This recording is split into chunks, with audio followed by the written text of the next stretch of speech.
Have you ever wondered what makes 7 watchers so feared that even 200 fallen angels are wary?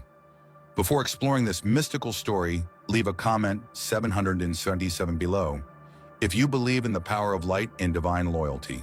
In ancient legends recorded in texts, such as the Book of Enoch, there is a group of angels called Watchers, those sent by the Supreme Being to observe and guard humanity. Among them, there are 7 Watchers who are absolutely loyal to their divine mission, never wavering before the temptations of power or lust. They are Ariel, Raphael, Raguel, Michael, Sariel, or Sahaziel, Gabriel, and Ramiel. Each one takes on a distinct role in the divine order, from protecting humanity to enforcing justice and guarding the gates between realms.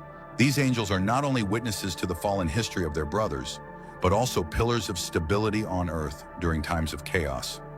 Michael is a warrior of heaven tasked with protecting the righteous and confronting the forces of rebellion.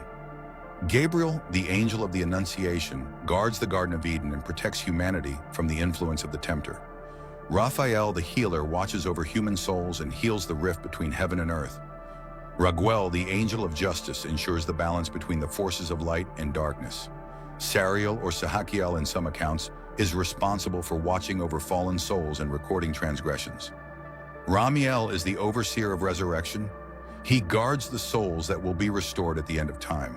And Ariel, though less mentioned, is a cherub of great wisdom, serving as a divine advisor to the heavenly order. Unlike the 200 fallen watchers who later came to be, these 7 angels were not seduced by earthly beauty or forbidden knowledge. They remained faithful, loyal, and committed to their original mission: to observe, not interfere, and maintain harmony between heaven and earth. Their presence is a symbol of light amidst darkness, the last line of defense before the boundary between heaven and earth is blurred. As such, they are not only feared by fallen angels, but also represent hope for the eventual restoration of divine order. In the early stages of their divine assignment, the Watchers, angelic beings appointed to observe and guide humanity, remained united in purpose. However, over time, a deep fracture emerged among them. A specific group, later numbering 200, began to nurture desires that directly defied their sacred role. This break was not sudden. It began subtly, rooted in temptation, ambition, and unchecked curiosity. These angels, led by 2 prominent figures, Samyaza, also known as Shemihaza, and Azazel, became increasingly captivated by human beauty, particularly the daughters of men. This growing fascination soon transformed into obsession. The Book of Enoch describes how Samyaza and his followers not only desired human women, but also yearned for autonomy, craving power and influence beyond what heaven had permitted. They began discussing secret plans, whispering of forbidden unions and dominion over earth. The notion that divine beings could mate with mortals was a direct violation of heavenly law. Yet, emboldened by shared longing and pride, they moved from thought to intention. Azazel, known for his cunning, played a pivotal role in fueling the rebellion. He proposed sharing divine secrets with humanity, knowledge that had been strictly reserved for heavenly use. This included weapon-making sorcery and the manipulation of metal skills that would drastically alter the human condition and bring about destructive consequences. Rather than being repelled by such sacrilege, the group of Watchers found these ideas enticing. They saw themselves not just as observers, but as potential rulers and gods among men. Their defiance marked a turning point in the celestial order. What began as mere admiration evolved into a dangerous ideology that divine beings could forsake their role, claim Earth as their domain, and reshape humanity in their image. This moment of ideological divergence sowed the seeds of a rebellion that would spiral into the fall of the Watchers, the rise of the Nephilim, and a cascade of cosmic consequences that reverberated across both heaven and earth. The turning point in the Watchers' descent came atop Mount Hermon, a towering sacred mountain that looms over the northern edges of ancient Israel and Lebanon. According to the Book of Enoch, it was here under the veil of secrecy that Samyaza convened a clandestine council. This was no ordinary gathering. It marked the moment when thought became action and desire hardened into rebellion. A total of 200 Watchers angels who were once entrusted with the divine oversight of humanity gathered to make an irreversible vow. Samyaza, their leader, stood before them and voiced the unthinkable that they should descend to earth, take human women as wives, and sire offspring. But he also feared that if only a few participated, the others might betray them. To prevent this, they made a binding oath, swearing together in unity to carry out their plan regardless of the consequences. This pact transformed a group of curious observers into a unified force of rebellion. The implications of this oath were immense. It was not just a rejection of their divine roles. It was a formal declaration of war against the heavenly order. By swearing allegiance to one another instead of to the Most High, the Watchers severed themselves from the celestial hierarchy. This was not just a rebellion of lust, but of spiritual insubordination, an assertion that they could redefine divine boundaries and control their own destinies. From that moment on, they were no longer Watchers in the traditional sense. They were transgressors, angels who had willingly chosen to descend and reshape the earth according to their own will. The secret gathering at Mount Hermon was the spark that ignited a cosmic fallout.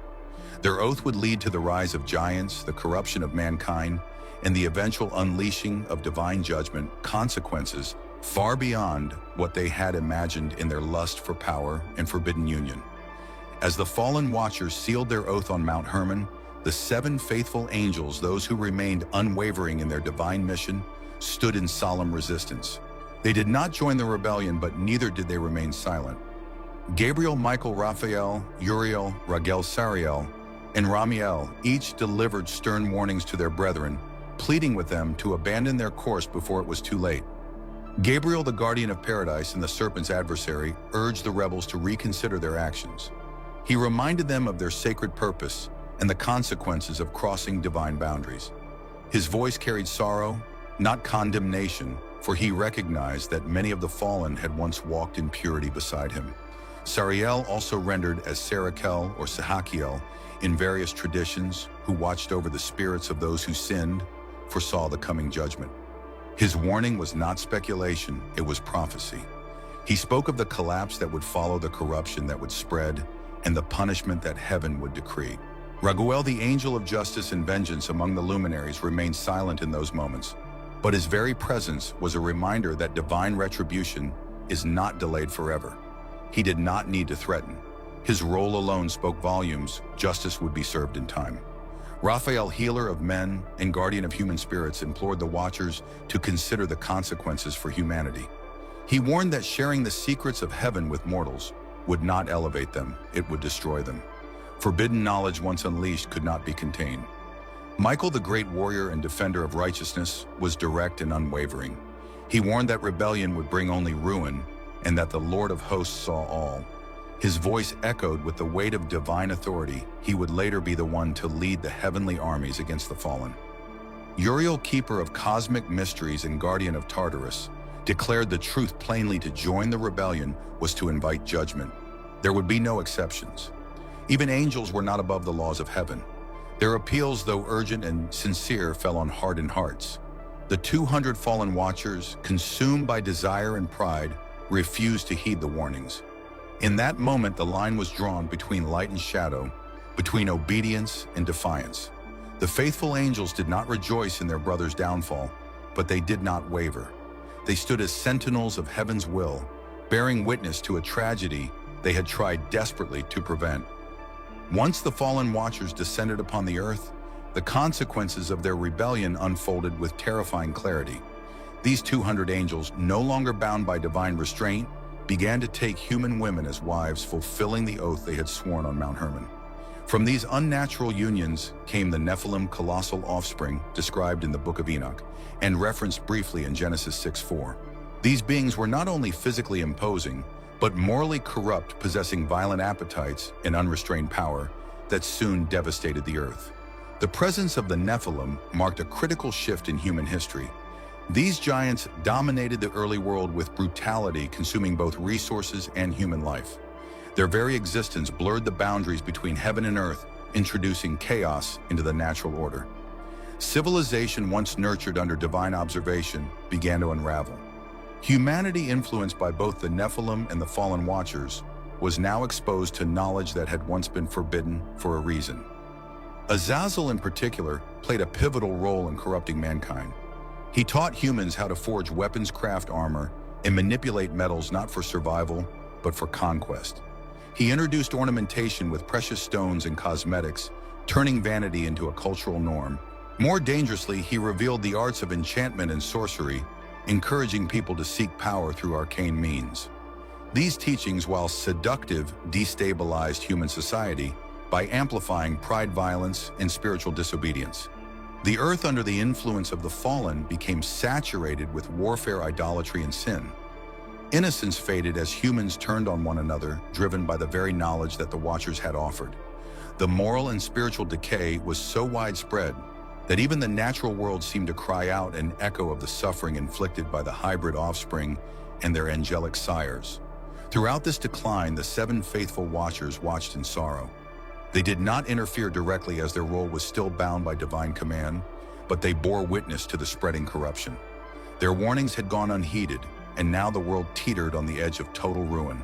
This was not merely the failure of angels, it was the unmaking of a world once deemed good. And it was only the beginning of the judgment that would soon follow. The corruption wrought by the fallen Watchers and their Nephilim offspring could not continue unchecked. According to the Book of Enoch, the cries of earth and humanity, groaning under violence, injustice, and spiritual decay, rose to the heavens. The Most High, seeing that the world had become overrun with wickedness, initiated divine judgment.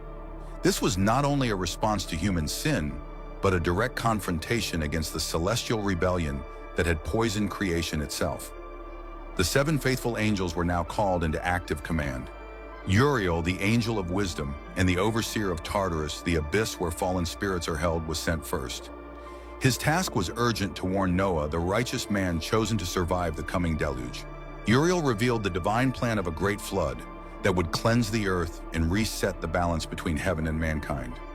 Simultaneously, other Watchers were dispatched to execute judgment upon their fallen brethren. Raphael, known as the healer and protector of human souls, was ordered to bind Azazel, who had corrupted humanity with forbidden knowledge. Azazel, though powerful, could not resist the decree. He was cast into the desert, sealed in utter darkness beneath the earth until the final judgment, a symbol of divine justice imposed upon the corrupter of nations. Raguel, the enforcer of divine vengeance, was sent to strike down the wicked luminaries, the Watchers who had most grievously violated the boundaries of heaven. He brought destruction not with wrath, but with precision, ensuring that no injustice went unanswered. The great warrior Michael was chosen to lead the heavenly host, a legion of divine warriors, against Samyaza and the other 199 rebels. The confrontation was swift and overwhelming.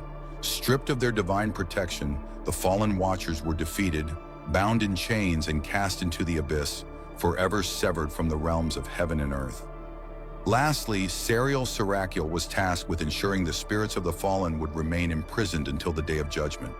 He sealed them in the depths of the earth, where they await final condemnation in the lake of fire, a fate reserved for those who defy eternal order. This stage of divine response was not only punitive, it was restorative. By neutralizing the rebellion at its source, the faithful Watchers helped purify the world for a new beginning. Yet this intervention also served as a cosmic warning. Even beings of immense power are not above judgment when they abandon their sacred purpose. The faithful angels executed their commands with resolve, not vengeance, proving that loyalty to the Most High means upholding justice even at great personal cost. Following the binding of the fallen Watchers, divine judgment culminated in one of the most cataclysmic events recorded in ancient spiritual literature, the Great Flood, described both in the Book of Enoch and echoed in the Genesis narrative. This flood was not merely a natural disaster, it was a cosmic cleansing initiated by the Most High to purge the earth of the corruption seeded by the Nephilim and their angelic progenitors. The Nephilim, monstrous in strength and insatiable in appetite, had brought the world to the brink of collapse. Their reign was marked by tyranny, bloodshed, and desecration of natural law.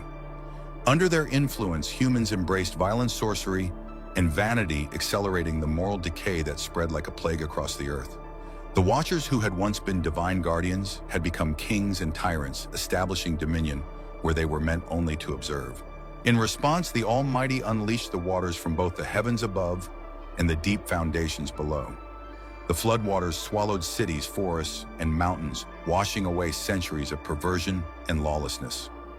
Only Noah, his family, and a remnant of creation were preserved aboard the ark, having been forewarned by Uriel and chosen for their righteousness. While the flood raged, the fallen Watchers remained imprisoned, bound beneath the earth, silenced and sealed until the day of judgment. Their punishment was absolute, and their legacy, one of hubris and destruction, was buried beneath layers of water and time. This act of divine reset did more than destroy the wicked. It offered humanity a second chance. It marked the beginning of a new covenant, one built not on divine intervention through angels, but on human responsibility to remember and uphold the sacred boundaries that had once been violated. The Great Flood thus stands as a powerful reminder: divine patience is not weakness, and divine justice, though delayed, is always fulfilled. Through this decisive act, the Most High reaffirmed the sanctity of the created order, and the faithful watchers, though grieving for their fallen brethren, resumed their eternal post, guarding the path of righteousness for future generations. In the aftermath of the Great Flood, as the waters receded and life slowly began anew, the 7 faithful watchers resumed their eternal duties, unchanged in their devotion and unwavering in their purpose. These angelic beings had witnessed the full arc of celestial rebellion and human corruption, yet they remained anchored in obedience to the Most High. While their fallen brethren lay imprisoned in darkness, the faithful watchers stood as sentinels between heaven and earth, guardians of divine order in a world still fragile from catastrophe. Each of the 7 resumed their unique cosmic responsibilities. Uriel, the angel of wisdom and the gatekeeper of Tartarus, continued to oversee the abyss where the rebellious watchers were bound. His presence ensured that no spirit escaped the judgment appointed for the end of days. Raphael, the healer of men, tended to the spiritual wounds left by the Nephilim's influence, guiding humanity back toward purity and wholeness.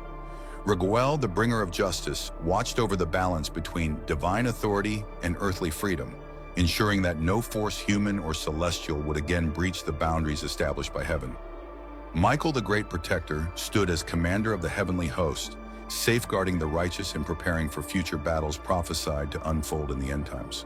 Sariel, or Sahakiel, the warden of fallen spirits, maintained the spiritual prisons where corrupted entities were sealed. His role was not simply punitive, it was a safeguard preventing future disruptions to the divine plan. Gabriel, keeper of paradise, resumed his role as messenger and guardian, his presence bridging the sacred and the mortal as he watched over redemption's unfolding path. Lastly, Ramiel, the overseer of resurrection, was charged with the souls who would one day rise again. His guardianship pointed to a future restoration, a time when justice and mercy would reach their fulfillment, and the faithful would be awakened to eternal light. Though the earth had been cleansed, the watchers understood that temptation and rebellion could one day rise again. They did not stand in triumph, but in vigilance, fully aware of the cost of disobedience and the fragile line that separates divine purpose from celestial pride. To this day, their legacy endures not just in ancient texts, but in the unseen structures of spiritual order that protect the world from repeating its darkest mistakes. By remaining steadfast, the 7 faithful watchers became more than guardians. They became symbols of enduring righteousness. In a cosmos marked by cycles of fall and redemption, they remind us that loyalty, humility, and vigilance are not merely virtues, they are the foundations upon which divine harmony is preserved. If this story stirred your thoughts, leave a comment below. Do you believe such celestial guardians still watch over us today? And if you're drawn to more mysteries that bridge the spiritual and the cosmic, don't forget to like, subscribe, and turn on notifications to journey deeper with us.